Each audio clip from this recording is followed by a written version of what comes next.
இறை நம்பிக்கையாளர்களே, மிக முக்கியமாக இன்றைக்கு நன்றி பலி நிறைவேற்றுகின்ற பாசமான மரியாக்களே, எல்லார் பேர்லேயும் மேரின்னு இருக்குது.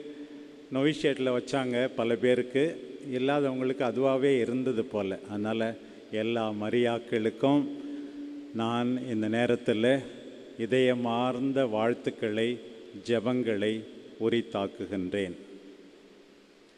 பிரியமானவர்களே, நன்றி செலுத்த மிகப்பெரிய துணை நாம் கொண்டாடுகின்ற இந்த திருப்பலி. யூக்கரிஸ்ட் என்ற பேருக்கே நன்றி என்று தான் அர்த்தம். எனவே தான் மறை மாவட்ட பேராலயத்தில் நாம் எல்லாரும் இன்றைக்கு இவர்களோடு கூடி வந்திருக்கிறோம். அப்பத்தை எடுத்தார், நன்றி கூறினார், அதை பிட்டார். ரசத்தை எடுத்தார், நன்றி கூறினார், அதை பிட்டார். ஒவ்வொரு திருப்பலியிலும் ஆண்டவர் இயேசு நன்றி கூறினார் தந்தைக்கு. இவர்களும் நன்றி கூற வேண்டும், நன்றி கூறுகிறார்கள். ஒவ்வொரு திருப்பலியிலும் இதயங்களை மேலே எழுப்புங்கள், ஆண்டவரிடம் எழுப்பியுள்ளோம், நம் இறைவனாகிய ஆண்டவருக்கு நன்றி கூறுவோம், அது தகுதியும் நீதியுமானது எல்லாரும் சொல்லுகிறோம். அது போதாதென்று, ஆண்டவரே, எல்லாம் வல்ல இறைவா, எந்நாளும் எவ்விடத்திலும் உமக்கு நன்றி கூறுவது தகுதியும் நீதியுமாகும், எங்கள் கடமையும் மீட்புக்குரிய செயலுமாகும். இந்த அன்பான அருள் சகோதரிகளின் அர்ப்பண வாழ்வுக்காக நன்றி கூறுவது தகுதியும் நீதியுமாகும். பேராலயத்தில் மட்டுமல்ல, சபையில் இருக்கின்ற அத்தனை மடங்களிலும், எல்லா இலக்கு மக்கள் கூடி வருகின்ற இடங்களிலும் நன்றி கூறுவது தகுதியும் நீதியுமாகும், நம்முடைய கடமையும் மீட்புக்குரிய செயலுமாகும் என்பதை நாம் மறந்துவிடக்கூடாது. பாருங்கள் பிரியமானவர்களே, முக்கியமாக இவர்கள் அழைக்கப்பட்டதற்காக ஃபாதர் சொன்னாங்க, அந்த காலத்தில் இவங்க நொவிஷியேட் இங்கே தான் இருந்தது, அந்த ஆசிரமத்தில் இருந்ததுன்னு சொன்னாங்க. அங்கெல்லாம் வந்து பயிற்சி பெற்றதற்காக. யோவான் நற்செய்தி 15:16 வாசிக்கிறோம், நீங்கள் என்னை தேர்ந்து கொள்ளவில்லை, நான் தான் உங்களை தேர்ந்து கொண்டேன் என்று. தேர்ந்து கொள்ளப்பட்டதற்காக. கலாத்தியர் 1:15 வாசிக்கிறோம், தாயின் கருவிலேயே தமக்கென என்னை உமக்காக இறக்கப்பட்டு ஒதுக்கி வைத்ததற்காக. தமக்கென இறக்கப்பட்டு உங்களை ஆண்டவர் ஒதுக்கி வைத்திருக்கிறார். தந்தையும் மகனும் கலந்து ஆலோசித்து விட்டுதான் மகன் சீடர்களை தேர்ந்து கொண்டாராம். இறைவனின் விருப்பத்தினால் தேர்ந்து கொள்ளப்பட்டிருக்கிறீர்கள். நீங்களே தேர்ந்தெடுத்த என்ற 2வது வாசகம் சொன்னது போல, நீங்கள் எந்த விதத்திலும் ஞானத்தில் சிறந்தவர்கள் மற்றவர்களை விட என்று சொல்ல முடியுமா? வல்லமையிலே சிறந்தவர்கள் என்று சொல்ல முடியுமா? உயர் குடியிலே பிறந்தவர்கள் என்று சொல்ல முடியுமா? இல்லை. சிலுவைதான் வல்லமை. ஆண்டவர் உங்களை வல்லமையால் நிறைக்கிறார், ஞானத்தால் நிறைக்கிறார். வியாகுலம் மாதா சபையில் வியாகுலம்தான் உங்கள் வல்லமை, வியாகுலம்தான் உங்கள் ஞானம் என்று சொல்லும் விதத்திலே ஆண்டவர் அழைத்திருக்கிறார் என்று இன்றைக்கு நீங்கள் இறைவனை நோக்கி நன்றி நிறைந்த உள்ளத்தோடு துதி பாட வேண்டும். பிரியமான அருள் சகோதரிகளே, பாருங்கள், ஆண்டவர் ஒவ்வொரு வாழ்க்கையிலும் எத்தனை அற்புதங்கள் செய்திருக்கிறார். பிரியமானவர்களே, இன்றைக்கு நான் இங்கே வந்து இறை வார்த்தை அறிவிப்பதால் இவர்கள் மட்டுமல்ல, இங்கே இருக்கிற நாம் எல்லாரும் அதிகம் நன்றி நிறைந்தவர்களாக மாற வேண்டும் என்றுதான். திருப்பாடல் 118 ஆண்டவருக்கு நன்றி செலுத்துங்கள், என்றென்றும் உள்ளது அவரது பேரன்பு. இவர்கள் கூட அதுதான் இன்றைய விருது வாக்காக தலைப்பாக எடுத்திருக்கிறார்கள்.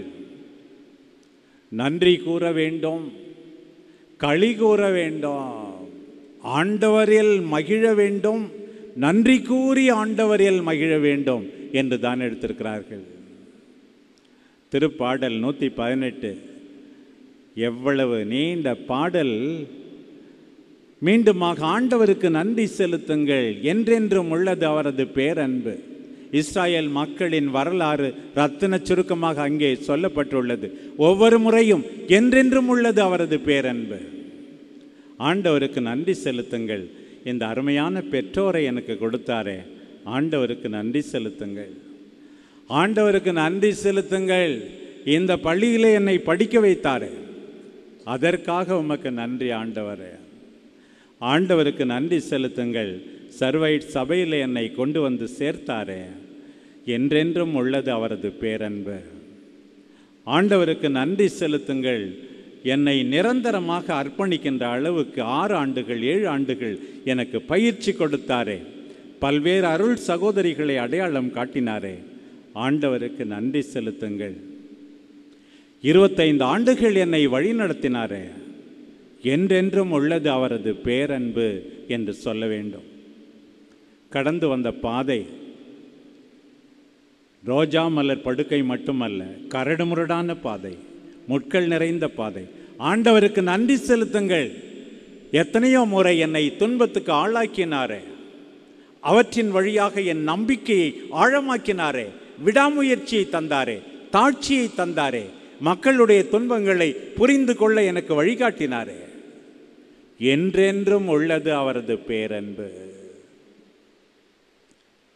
ராவன்ஸ்பர்க் என்ற இடத்துல 90,000 குழந்தைகள் பெண்கள் கொல்லப்பட்டார்கள் ஜெர்மனியில் ஹிட்லரால். அங்கே ஒரு பெண்மணி எழுதி வைத்திருந்த ஜெபா, ஆண்டவரே, நீர் நடுத்தீர்க்க வரும்போது எங்களுக்கு நல்லது செய்தவர்களை மட்டுமல்ல, எங்களை கொடுமைப்படுத்தியவர்களையும் நீர் இரக்கத்தோடு நினைவு கூறும் என்று ஒரு பெண்மணி ஜெபித்திருந்திருக்கிறார்கள். பாருங்கள், எதற்காக தெரியுமா? அவர்கள் இவ்வாறு செய்ததுதான் எங்களுக்கு தாட்சியை கற்றுக் கொடுத்தது, அன்பை கற்றுக் கொடுத்தது, சாலிடாரிட்டி, ஒன்றாக இருப்பதற்கு கற்றுக் கொடுத்தது. இந்த புண்ணியங்களுக்காக அவர்கள் மீது இரக்கம் காட்டும் என்று ஜெபித்தார்களாம். அதுபோல இதுநாள் வரை கண்ணீர் சிந்திய நேரங்களுக்காகவும் நீங்கள் நன்றி கூற வேண்டும். ஆண்டவர் உறுதிப்படுத்தி இருக்கிறார், தொடர்ந்து வாழ வல்லமையை கொடுத்திருக்கிறார். அன்பான சகோதரிகளே, இந்த நேரத்தில் ஆண்டவரை நோக்கி நாம் நன்றி கூற வேண்டும். இந்த நன்றியைத்தான் இன்றைய முதல் வாசகமும் அழகாக எடுத்துச் சொல்லுகிறது, நம்பிக்கையை தருகிறது. பாருங்கள், அடிமைத்தனத்தில் இருந்த மக்கள், வேதனையில் வாடிய மக்கள், எசாயா 61ஆம் அதிகாரத்தின்படி அந்த மக்களை புதிதாக காண்கிறவர்கள் என்ன சொல்லுவார்களாம்? ஆண்டவரில் ஆசி பெற்ற மக்கள் நீங்கள் என்று சொல்லி மகிழ்வார்களாம். எல்லா சர்வைட் சகோதரிகளையும் பார்த்து ஆண்டவரின் ஆசி பெற்ற மக்கள்னு சொல்லணும். முக்கியமாக இந்த ஜூபிலி கொண்டாடுறவங்கள பார்த்து யூ ஆர் ரியலி பிளெஸட், ஆண்டவரின் ஆசி பெற்ற மக்கள் என்று சொல்லுவார்கள். சொல்ல வேண்டிய விதத்திலே நீங்கள் வாழ வேண்டுமாம். பாருங்கள், ஆண்டவரில் பெருமகிழ்ச்சி, என் கடவுளில் என் உள்ளம் பூரிப்படைகின்றது. எப்படியாம்? மலர் மாலை அணிந்த மணமகன், நகைகள் அணிந்த மணமகள். ஆனால் இவர்கள் அணிந்திருப்பது எதுவாம்? விடுதலை, நேர்மை. நீங்கள் விடுதலை பெற வேண்டும், நீங்கள் நேர்மையாக வாழ வேண்டும். இந்த விடுதலையை, நேர்மையை மற்றவர்களுக்கு அறிவிக்க வேண்டும், வாழ வேண்டும், அதற்காக பாடுபட வேண்டும். இதுதான் ஜூபிலி. பாருங்கள், இன்றைக்கு 2 முறை துளிர்க்கிறது துளிர்க்கிறது என்று சொல்லப்பட்டிருக்கிறது. என்ன துளிர்க்கிறதாம்? நிலம் முளைகளை துளிர்க்கச் செய்கிறது, தோட்டம் விதைகளை முளைக்க செய்கிறது. அதனுடைய அர்த்தம் என்ன தெரியுமா? இப்போ சில சிஸ்டர்ஸை பார்க்கும்போது பெருமைக்காக சொல்ல இப்போ தான் ஃபைனல் ப்ரொஃபஷன் மாதிரி தான் தெரியுறாங்க. எனக்கு ரொம்ப சின்ன பிள்ளைங்களாக இருக்கிறாங்க. சில சமயத்தில் கோல்டன் ஜூபிலி கொண்டாடுறவங்க சில்வர் ஜூபிலி மாதிரி தெரிவாங்க. அதுபோல தான் ஜூபிலி என்றாலே ஒரு புதிய தொடக்கம். நீங்கள் துளிர்க்க போகிறீர்கள். இப்போது புதிய ஆரம்பம். இவ்வளவு நாள் எப்படி வாழ்ந்தோமா, பரவாயில்லை, ஆண்டவருக்காக நான் வாழ்ந்து காட்டுகிறேன் என்று புதிய தொடக்கம். இன்றைக்கு ஒவ்வொரு ஜூபிலியும் ஒரு புதிய தொடக்கம். ஒவ்வொரு ஜூபியில் பங்கு பெறுகின்ற அருள் பணியாளர், அருள் சகோதரி, நம்பிக்கையாளர் எல்லாருக்கும் ஒரு புதிய தொடக்கம். ஆண்டவரே, நீர் நினைத்தது போல நான் அவ்வளவாக வாழவில்லை, இன்றையிலிருந்து வாழப்போகிறேன். கம்ப்யூட்டர் லாங்குவேஜில் ரீசெட் பட்டனை ப்ரெஸ் பண்ணிட்டு புதுசாக ஆரம்பிக்கிற மாதிரி தான் நீங்கள் புதிதாக தொடங்குங்க. இன்னைக்கு தான் முதல் அர்ப்பணம் என்று இன்றையிலிருந்து வாழ்ந்து காட்டுங்க.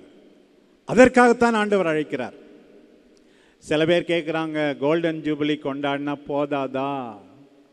சில சமயத்தில் கோல்டன் ஜூபிலி கொண்டாடுறவங்களுக்கே யாருக்கு கொண்டாடுறோன்னு தெரியாது. அதனால் நல்லது, பாதியை குறைச்சி சில்வர் ஜூபிலி சமயத்திலே கொண்டாடுவது நல்லது தான். ஆண்டவர் சவுலை அழைக்கும்போது வழக்கமாக எல்லாருக்கும் சொல்லுவார், நான் உன்னோடு இருக்கிறேன் போ, நான் இருக்கிறேன் போ அப்படின்னு சொல்லுவார். சவுல்கிட்ட அப்படி சொன்ன மாதிரி தெரியல. ஆனால் திருத்தூதர் பணி 18:9 வாசிக்கிறோம். கொரிந்து நகரில் பணியினுடைய பாதியில், வாழ்க்கையினுடைய பாதியில் சவுலை பார்த்து, அஞ்சாதே, பேசிக்கொண்டே இரு, நிறுத்தாதே, நான் உன்னோடு இருக்கிறேன், உனக்கு யாரும் தீங்கு செய்ய முடியாது. இந்த நகரில் பலர் எனக்காக இருக்கிறார்கள். இன்னைக்கு சில்வர் ஜூபிலி கொண்டாடுகின்ற இந்த பாசமான சகோதரிகளை பார்த்து ஆண்டவர் நடுவில் சொல்றார், வாழ்க்கையின் மத்தியில் அஞ்சாதே, வாழ்ந்து கொண்டே இரு, பணி செய்து கொண்டே இரு. இன்னும் நல்ல மனுஷர் இந்த உலகத்தில் அவருக்காக இருக்கிறாங்க. தொடர்ந்து செல்லுங்கள், முழுமூச்சோடு செல்லுங்கள் என்று ஆண்டவர் சொல்லுகிறார். பாருங்கள், 23ஆம் அதிகாரம் அதே திருத்தூதர் பணி 11 நாம் வாசிக்கிறோம். ஆண்டவர் பவுலுக்கு மீண்டும் தோன்றுகிறார் எருசலேமில். அஞ்சாதே, நீ எருசலேமில் சாட்சி சொல்லிவிட்டாய், ரோமைக்கிலே சாட்சி பகர வேண்டும். கடந்த கால பணி வாழ்வு எல்லாவற்றையும் ஆண்டவர் நினைவுபடுத்தி இன்றைக்கு உங்களுக்கு சொல்லுகிறார், உங்கள் ரோமை காத்திருக்கிறது. இல்லை, சில சிஸ்டருங்க ரோமில் இருக்காங்களா, அங்கே போகிறதுக்காக இல்லை, நீங்கள் இன்னும் சபைக்காக வியாகுலங்களை ஏற்க வேண்டிய நேரம் காத்திருக்கிறது. அந்த வியாகுலத்தில் தான் மகிழ்ச்சி, அந்த துன்பத்தில் தான் மகிழ்ச்சி. உங்கள் எருசலேம் முடிந்து விட்டது 25 ஆண்டுகளிலே, உங்கள் ரோமை காத்திருக்கிறது. நீங்கள் செல்ல வேண்டும், துணிந்து செல்ல வேண்டும். ஆண்டவர் அதைத்தான் எதிர்பார்க்கிறார். இந்த நேரத்தில் மீண்டுமாக ஒரு துறவி என்றால் என்ன? எங்கள் அன்பு சகோதரி கஸ்பா சொன்னார்கள், நீங்கள் இந்த வார்த்தை பாடுகளை பற்றி, இந்த ஒன்றிணைந்த வாழ்வை பற்றி பேசினாவே போதும், எதுக்காக தயாரிக்க வேண்டும் என்று சொன்னார்கள். உண்மைதான். மீண்டும் சுருக்கமாக, நம்முடைய அடையாளம் என்ன? நான் துறவி இல்லை, துறவி என்கின்ற வேதத்தில் அடையாளம் என்ன? முதலிலே இந்த 3 வார்த்தை பாடுகள். கற்பு, இறை ஆட்சியை முன்னிட்டு, விண்ணரசை முன்னிட்டு, வர இருக்கின்ற உலகத்தை முன்னறிவிப்பதற்காக பிளவுபடா மனத்தோடு அவருக்கு ஊழியம் செய்ய. மரியா மரியா மரியா, கற்பு நிறைந்த மரியா, விண்ணரசுக்காக, வர இருக்கின்ற உலகத்தை முன்னறிவிப்பதற்காக, பிளவுபடா மனத்தோடு ஊழியம் செய்வதற்காக, ஏழ்மை செல்வராயிருந்தும் நமக்கான ஏழையான இயேசுவை பின்பற்றி, அகத்திலும் புறத்திலும் ஏழ்மை, கடின உழைப்பினால் ஏழ்மை, பொருட்களை செலவிடுவதில் சபையின் சகோதரிகளை சார்ந்திருப்பதால் ஏழ்மை, உலக சொத்துக்கு அந்நியமாய் இருப்பதால் ஏழ்மை. கீழ்ப்படிதல், சிலுவை மரணம் மட்டும் கீழ்ப்படிந்த அவரை பின்பற்றி எங்கே அனுப்பப்படுகின்றோமோ அங்கே போவது, என்ன செய்ய சொல்லப்படுகிறோமோ அதை செய்வது, நம்பிக்கையோடும் அன்போடும் கீழ்ப்படிவது, கடவுளுடைய விருப்பத்துக்கு பணிவது, அது பல நேரங்களில் சபை தலைவர்களால் தான் நமக்கு வெளிப்படுத்தப்படுகிறது. இதுதான் கீழ்ப்படிதல். இதுதான் முதல் அடையாளம். சகோதரிகளின் கூட்டு வாழ்வு, அன்போடு இருப்பது. ஜூபிலின்னா இன்னொன்று, எல்லாரையும் மன்னிப்பது, எல்லாரோடும் சமாதானமாக இருப்பது. நான் நம்புகிறேன், எல்லா சொந்தக்காரங்களுக்கும் சொன்னீங்க, எல்லாரும் வர முடியாதுன்னு நினைக்கிறேன். யாரோ ஒரு அக்காவை ஒதுக்கி விட்டு, ஒரு அண்ணனை ஒதுக்கி விட்டு, அவங்க சண்டை போட்டிருக்காங்க இன்னொரு அக்கா கூட, அம்மா கூட, அப்படிலாம் ஒதுக்கி விட்டிங்கன்னா அது ஜூபிலியே கிடையாது.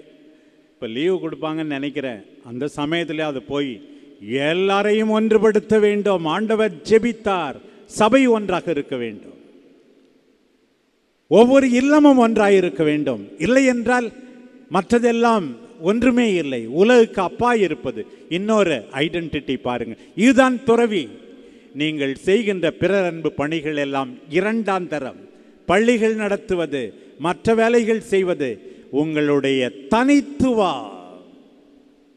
இந்த வார்த்தை பாடுகளை வாழ்வது, ஒற்றுமையை வளர்ப்பது. பாருங்கள், ஒற்றுமையை வளர்ப்பது, சமாதானம் செய்வோர் பேறு பெற்றோர். இன்னைக்கு பாருங்க, இந்த நற்செய்தி பகுதியில் ஆண்டவர் அதைத்தான் சொல்லுகிறார். பாருங்க,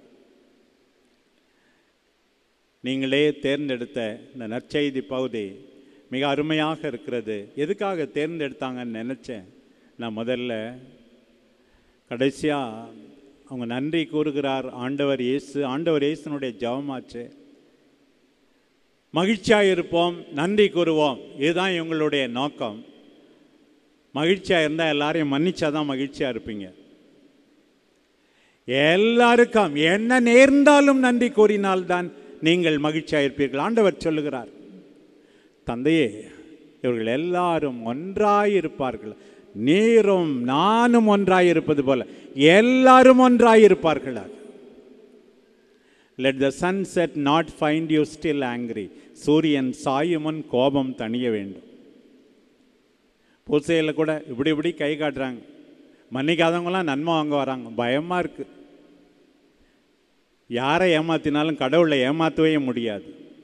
தூரத்தில் இருக்கின்ற சண்டையிட்டவர்களை மனமாற மன்னிக்காமல் எப்படி இப்படி இப்படி பக்கத்தில் இருப்பவர்களுக்கு மட்டும் காட்டி ஒரு ஏமாளியாக, ஏமாற்றுபவராக நாம் மாறிவிடுகிறோம். பாருங்கள், பல நேரங்களில் மன்னிப்பது.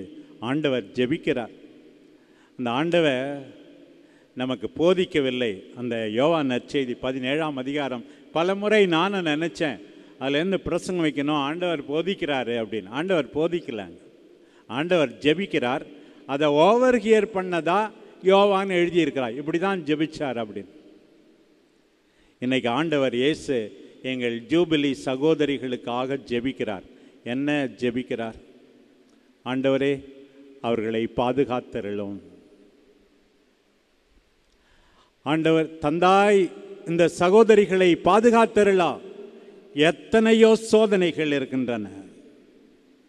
சாத்தானிடமிருந்து பாதுகாத்தருளும், உலக மதிப்பீடுகளிலிருந்து பாதுகாத்தருளும், நற்செய்தி விழுமியங்களில் அவர்கள் ஊன்றி இருக்க செய்தருளும், பாதுகாத்தருளும். ஆண்டவர் ஜெபிக்கிறார். இந்த நற்செய்தி வழியாக உங்களுக்காகவும் ஜெபிக்கிறார், பாதுகாப்பார்.